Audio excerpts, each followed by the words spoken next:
বিসমিল্লাহির রহমানির রহিম। আজকাল আমরা প্রায় 40-এর নিচে 35 থেকে 40 বছরের মধ্যে হার্ট অ্যাটাকের রোগী পাই, যারা আমাদের শিশুতে ভর্তি হয়। আমাদেরকে তাদেরকে থ্রম্বোলাইসিস করতে হয় এবং পরবর্তীতে অ্যাঞ্জিওগ্রাম করে অ্যাঞ্জিওপ্লাস্টি বা বাইপাসের দিকে যেতে হয়, এবং এটা অত্যন্ত অ্যালার্মিং।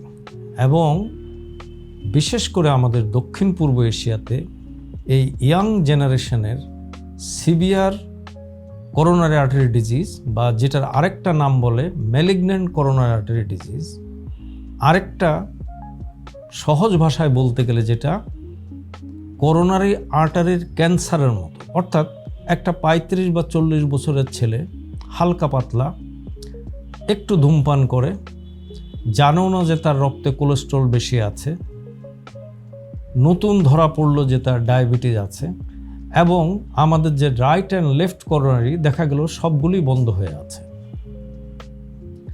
এবং এই প্রবণতাটার কারণে অল্প বয়সে মৃত্যুর ঝুঁকি কিন্তু অনেক বেড়ে যাচ্ছে। এর অনেকগুলি কারণ আছে।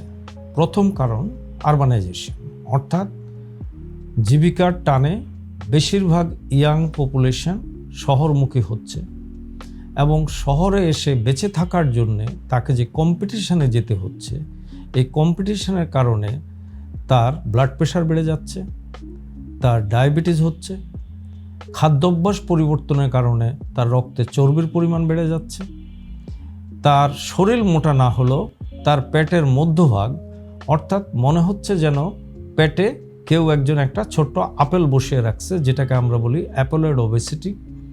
এছাড়া বাড়ি ভাড়া, ট্রান্সপোর্টেশন, রাস্তায় জ্যাম, চাকরির অনিশ্চয়তা, সব কিছু মিলে তার একটা মেন্টাল স্ট্রেস।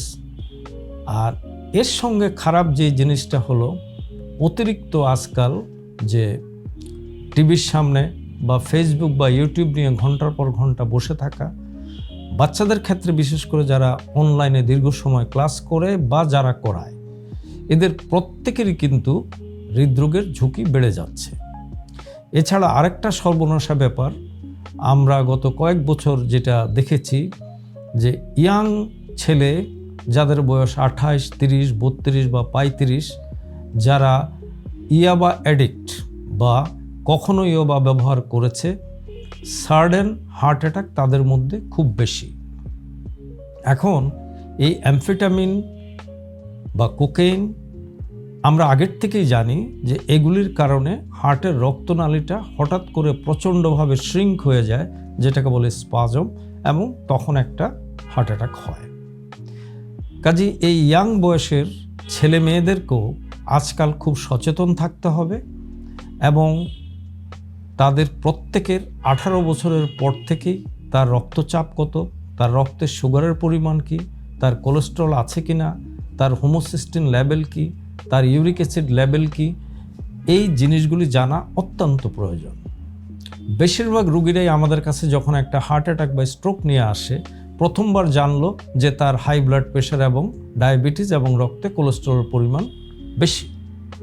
কাজে আপনি যদি বছরে একবার করে অন্তত একজন চিকিৎসকের পরামর্শ নিয়ে এই কয়েকটা প্যারামিটার একটু দেখে নেন, তাহলে কিন্তু আপনি এই মরণ ব্যাধি হার্ট অ্যাটাক এবং স্ট্রোক থেকে নিজেকে বাঁচাতে পারবেন। আপনাদেরকে অনেক ধন্যবাদ।